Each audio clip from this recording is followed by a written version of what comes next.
Unless y'all buying gold and silver, it's not even money. It's federal notes. It's FRNs, Federal Reserve notes, which we're talking about the Federal Reserve right now. They're Federal Reserve notes that are made currency by the United States. But on y'all say so. Y'all say this is money, and you put it in the currency, right? What they printed up for less than a penny a note, right? And it's not worth shit. It's just IOUs, man. And you got it floating around out there. So all you stupid jakes out there in the world, like the people I mentioned, the celebrities and basketball players, you might have 500 million, but when they drop the dollar, man, you ain't going to have no money. Nothing. You ain't going to have nothing, man. Can I say something right quick? Yeah.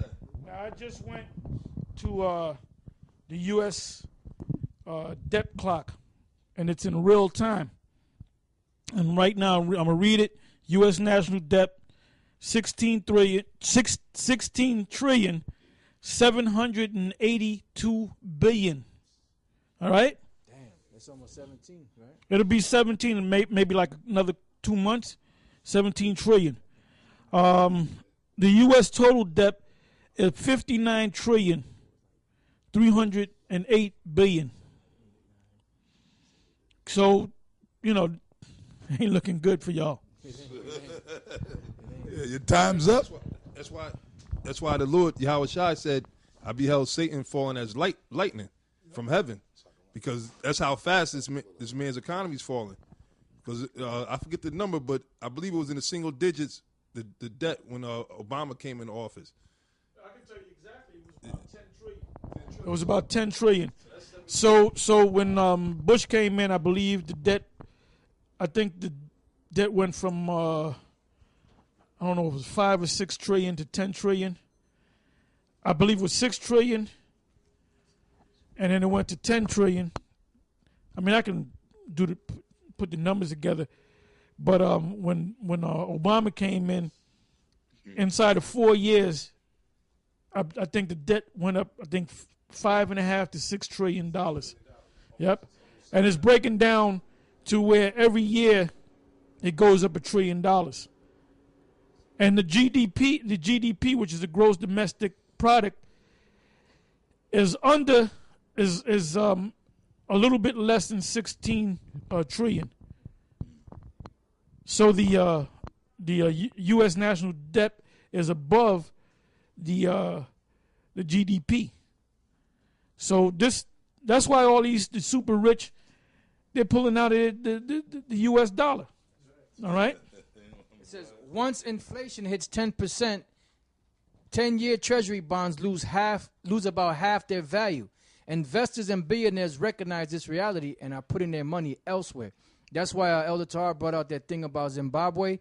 Now, the Zimbabwean dollar lost so much that you had billionaires that became poor overnight, that were in that country, that were billionaires off of the Zimbabwean dollar. And once that thing was bankrupt, they didn't have no more money. They were dirt poor. Now, this is Zephaniah chapter 1, verse 11. How the inhabitants of Maktesh, for all the merchant people are cut down. All they that bear silver are cut off. So it's going to get nasty out here, man.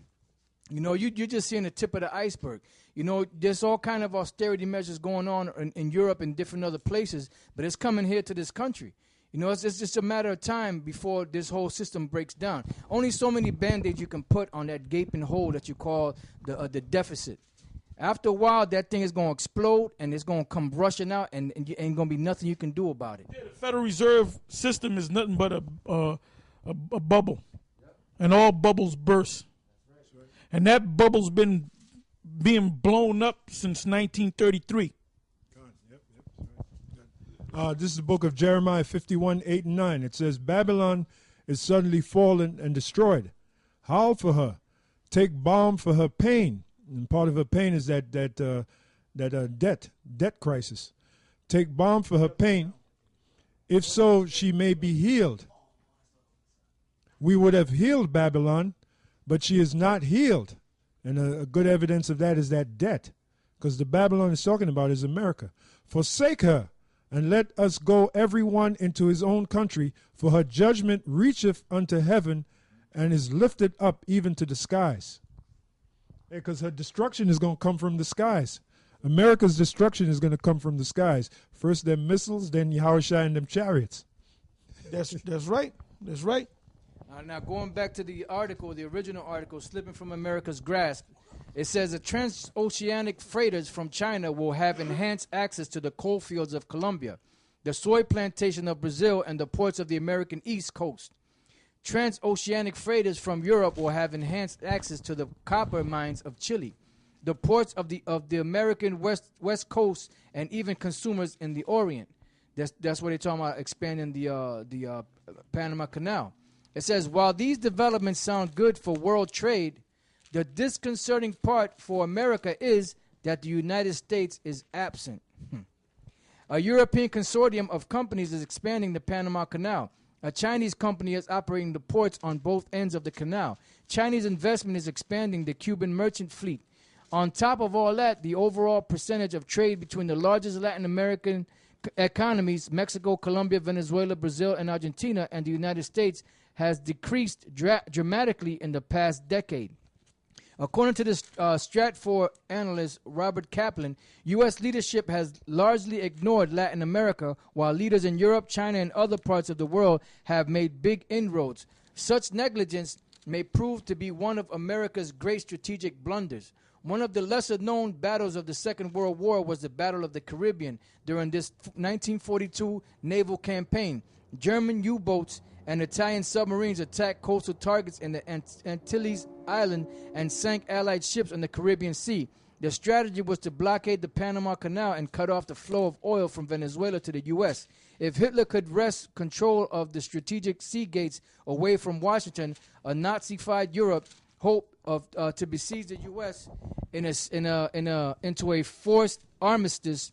After months of fighting, Allied naval forces were able to drive the Axis power from the Caribbean, but a strategic weakness was spotlighted. The U.S. economy could have been severely crippled if American ships had been denied passage through the Panama Canal zone. In the almost 7 decades since American influence in the Caribbean Sea has dramatically fallen, after the U.S. relinquished control of the Panama Canal in 1999, one of America's most strategic assets was left wide open to foreign control. And that's what's happening. You know, that's why they're losing influence, because really it's the Most High bring you down. It's time for you to go down. So the Most High is bring you down slowly but surely. You know, he's hitting you. It's like when you're boxing. You know, you get hit with a jab. You know, to set you up. You might get hit with a gut shot, a hook to the chin. Yeah, that's called in boxing. That's called doing a paint job on somebody. In other words, you see, Ali was good at that, and Floyd Mayweather's good at that, doing a paint job on somebody. You're not trying to knock the guy out. You just hit him with the jab in the face. Then you feint, jab, he goes his hands up. You hit him to the body. Then you feint to the body, hit him with a body shot. Then you hit him with a double jab, right hand, double left hook to the head, down to the body, uppercut. And then you get tired of him, and then you just hit him with that fatal blow, and you put him on his ass. And well, a perfect example of that is when Tyson fought Lennox Lewis. And before Lennox Lewis took his ass out, because what's this guy, his trainer? Stewart. Emmanuel Stewart said, better take this guy out of here. This guy might hit you with some crazy shit. Stop fucking around with this guy. Just take the nigga out. But he kept doing a paint job. He pop, pop, pop, pop, pop. Then he got tired of doing a paint job on him. Then he hit him with that one right hand, man. And Tyson went down and didn't.